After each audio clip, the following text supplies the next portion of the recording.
What's going on, y'all? Welcome back to the channel. I'm your host, Franklin. Let me adjust my camera real quick. Yeah, I'm your host, Franklin, aka Tanklin.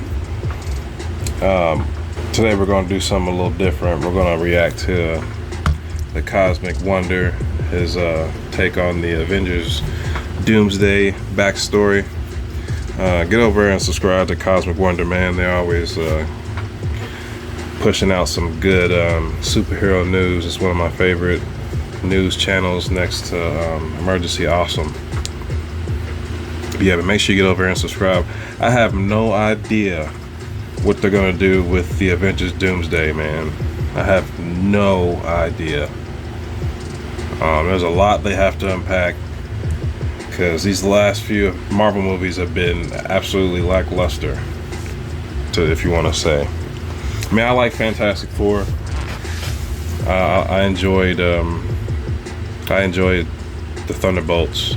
I didn't really care for Captain America, Brave New World. It was kind of boring, honestly, if you think about it. Same thing with Thunderbolts. It's kind of boring. I tried watching that recently a couple days ago, and I just skipped right to the Sentry part because that's my favorite part. Fantastic Four was decent. It was pretty good. Everybody was really good. Pedro Pascal was decent as Reed. I still saw Pedro Pascal instead of Reed Richards, but he did pretty good. Vanessa Kirby as Sue Storm was great. Joseph Quinn, Johnny Storm, he was amazing, and Evan Moss Baccarat was pretty good as the Thing. I kind of wish he gave us that New York accent, the Thing voice. Like, hey, how you doing? You know, I kind of, it's clobbering time.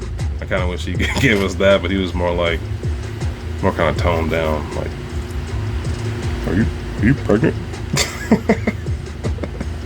Are you pregnant? Yeah, it was good though. I like the Galactus. I kind of wish they showed more of his cosmic power and everything, but at one part when you first see him, he's kind of terrifying a little bit. He was just like, I was once little like you, billions of years ago. So yeah, that's pretty terrifying, you big bastard. And Silver Surfer, Shalabar. I remember talking in my video last year. I was talking about Fantastic Four.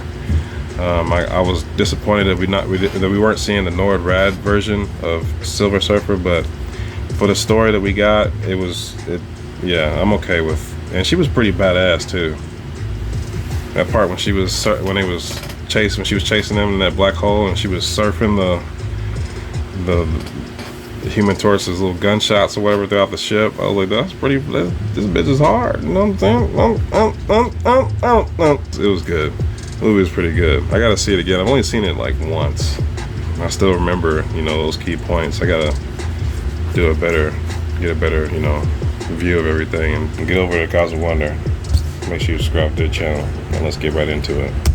What is going on, everybody? Welcome to the Cosmic Wonder. Today we have some new specific details about Dr. Doom, specifically about his motivation that is behind him being the villain in Avengers Doomsday and in Avengers Secret Wars, or in his eyes, the hero. And we're also hearing that he has a personal vendetta against the multiverse. Now, we've been hearing that he views himself as the hero in Avengers Doomsday and in the comics in both the Time Runs Out story, which leads directly into Secret Wars. Yes, he does indeed see himself as the hero, and he kind of is actually the hero. He is the one going through the multiverse, going universe to universe, trying to save it. But in this case of the MCU, it's not exactly going to be like that. It's a little bit more evil, which I think is a good thing, since he is, of course, the villain of the two films, but it seems like his backstory is going to make you feel pretty sympathetic towards him. And according to this new report today, it follows a classic Russo brothers villain pattern, and that is the pattern of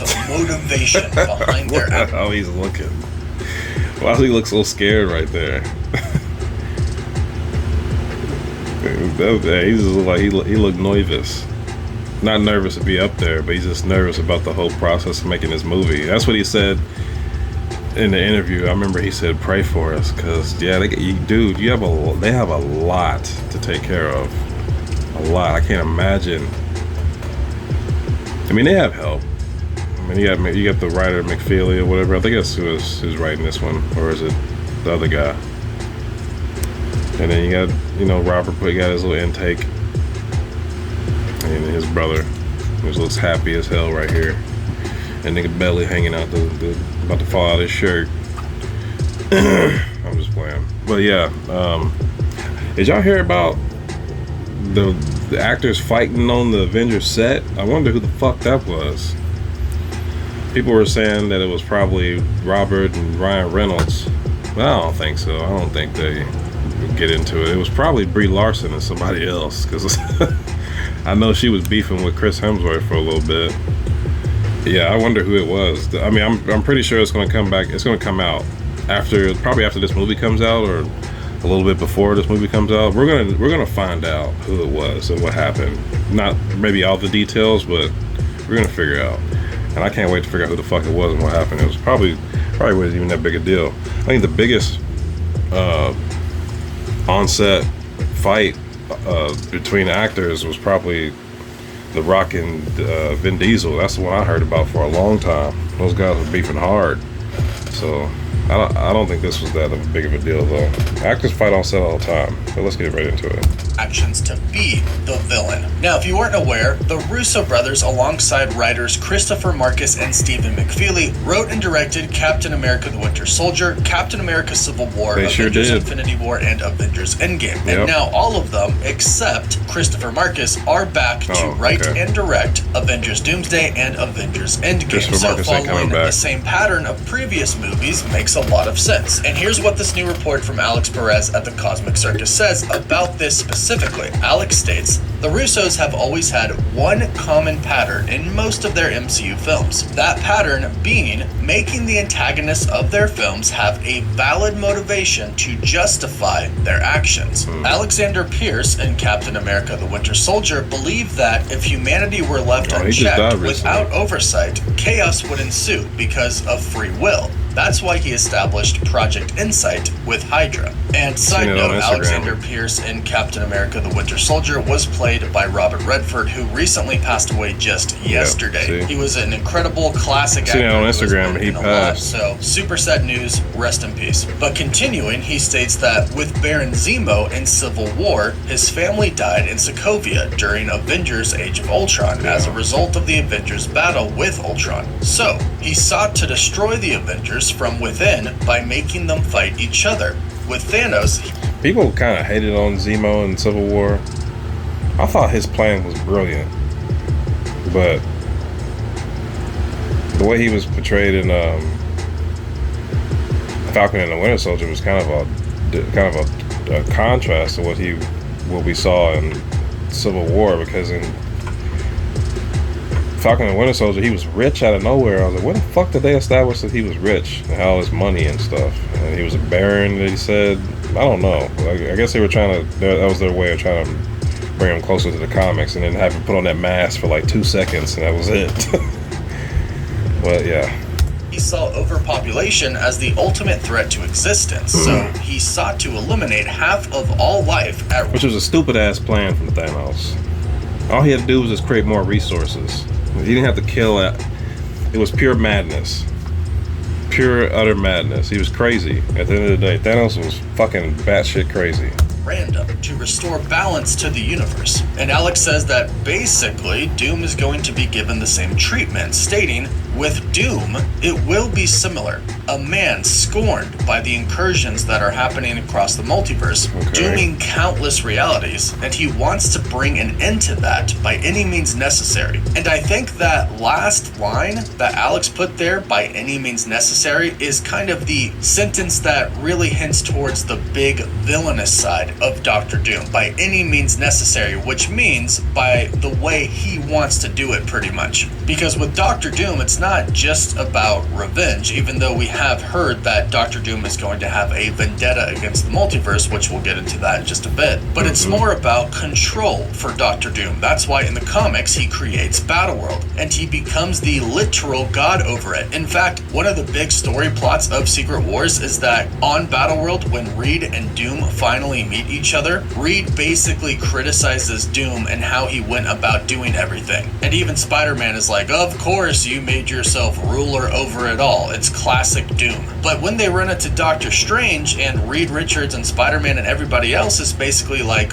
why did you just go along with this? Why don't you try to stop Doom? Even Doctor Strange says, because Doctor Doom is quite good at playing God. Yeah. What he did worked. He did manage to save something in the multiverse rather than everything getting destroyed. But at the very end, Doctor Doom loses because of this. Molecule Man is the one who actually transferred the Beyonder's powers to Doctor Doom, so he had the power to take it away from Doom. So when Doom and Reed are fighting at the end, it basically comes down to ego. Doom is telling Reed, just admit it. You believe that if you got the power instead of me, you would have done a better job, don't you? And Reed is basically like, okay, yeah, fine. I would have done a better job if I were given these powers. And Molecule Man is there and he says, okay, well, if you both agree, and then he takes the power from Doom and he gives it to Reed. And that's how it ends. I don't think that's going to happen in the movie. However, I do think Doom doing it his own way is going to play a major part in the movie. Because just like the audience has criticized Thanos' motivation for killing half of the universe instead of doubling the resources, I'm sure once again us fans and the characters in the MCU universe / multiverse will criticize the way Doom went about so-called saving everything. But ultimately, I do think this comes down to... That whole chair watch shit was dumb as hell. I didn't watch that shit. I just saw the news throughout the day on my Instagram feed. That shit was dumb. I'm curious to see how they're gonna portray the relationship between Robert Downey Jr. and Reed Richards, Pedro Pascal's Reed Richards. Who's the leader of the Avengers? Cause it ain't Sam Wilson. It ain't Bucky. I don't know who the fuck the leader is, but hopefully we get an answer. Is it gonna be Pedro? Because there's no leader. They're the Avengers. There's no particular leader yet, I don't think. Doom being God Emperor of Battleworld, and it all starts with his vendetta against the multiverse. Now, this vendetta against the multiverse, we've actually heard about this recently. A recent report told us that Doom's family was actually killed by an incursion, and this being kind of the basis, the backbone of why Doom is going out trying to fix the universe but also kill people, is why you're going to be sympathetic towards Doom and Avengers Doomsday, and why many might actually really view him as the hero, because what we know is an incursion killed his family, so now he's going about doing two things. Remember that line, by any means necessary, he's going to save the multiverse. Well, that means, based on everything that we've heard, he's going to go around killing people who have caused incursions. That's reportedly why he's going to go visit Captain America and Peggy Carter, because they did something, or... Yeah, I've been seeing set photos of that. Apparently it's going to be Captain America's house when he went back to Peggy's house in Endgame. So Chris Evans is in this movie, there's no doubt. But we've been seeing photos of him. He's in superhero shape again. So yeah, Captain America's in this movie.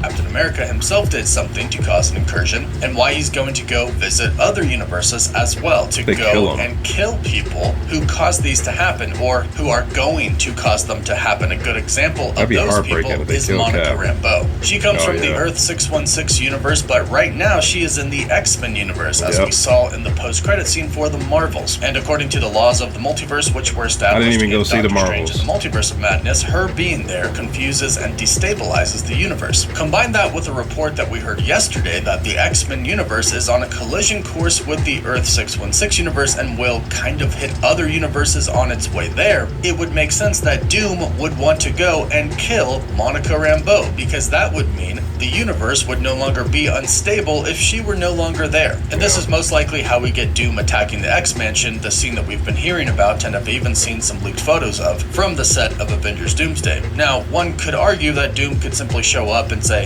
hey, you're in the wrong universe, let me take you back to your original one. But that's where kind of the villainous side comes out. Since the incursions killed his family, we could assume that he's probably actually really pissed off at these people who cause incursions, so instead of simply trying to help, he does it his own way. That and trying to kill the people instead is faster. And if you have to go to a lot of different universes to correct them by removing the person who is causing the incursion, it is faster to simply eliminate them. But since his family died, he's probably pretty pissed off. So that's probably the true motivation behind why Doom would show up and simply try to eliminate these people. And it's also probably why Doom wants to put himself in a position of power, because he believes that his way, which probably is ultimately him getting to the TVA and him basically being the god over a world and can monitor it, he probably believes that that is the only way that they can go on without having the destruction of everything. So Thanos thought that eliminating half of life in the entire universe would save the universe, while Doom thinks that him being in charge over everything is the only... That suit is badass. Yeah, I'm gonna get a look at a better picture of this in a little bit, but this suit is badass. Only way to ensure that it can all survive, because Doom knows best, according to Doom. Now, ultimately, I think we get to a part where Doom realizes that he can't save the multiverse, and that's how we get Battleworld. He decides to save something, and much like in the comics, I do think Doctor Strange is going to take his side, because I think that Doctor Strange is going to realize that he did indeed cause some incursions, and he does need to fix them, so he joins Doctor Doom and tries to help him save the multiverse. But again, I think we arrive at the same place. The multiverse is already on a path that can't be stopped. So Doom, using the power of Franklin Richards or the Scarlet Witch or whatever it may be, maybe the Beyonders do show up, he decides to become all-powerful and create one thing out of the remnants of the multiverse, and he saves that one thing, leaving us just one simple universe, one planet, Battleworld, in which he rules over, because again, he thinks that he knows best. And that's how we go into Avengers Secret Wars. And I will say it is kind of nice that the Russos and Stephen McFeely are sticking to what they know. Yeah, I think that's Sheriff Strange down there in the black right here. Because, yeah, he joins up with Doom. That's when he's got it for Doom. He wears all the all white and stuff. Yeah. Okay. Because the movies that they directed and wrote were awesome. The best movies in the MCU. And if it's not broken, don't fix it. So I'm personally here for this, but go ahead and let me know your thoughts about this in the comments down below. Are you excited for this, or do you think they should do it differently? Let us know. Don't forget to like this video and subscribe so you don't miss out on any of the latest Avengers Doomsday and Marvel news. And don't forget to check us out on TikTok, Instagram, Facebook, Twitter, and Snapchat. And as always, thank you all so much for watching. Woof, woof. Woof, woof. Woof.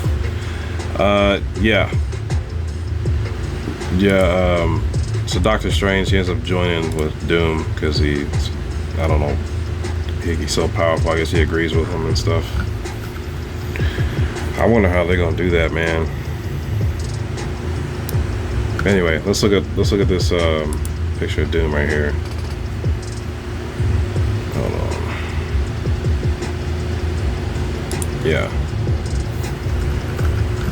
Yeah, this suit is awesome. From what I can tell right here, I think there's a full body shot I can look up real quick.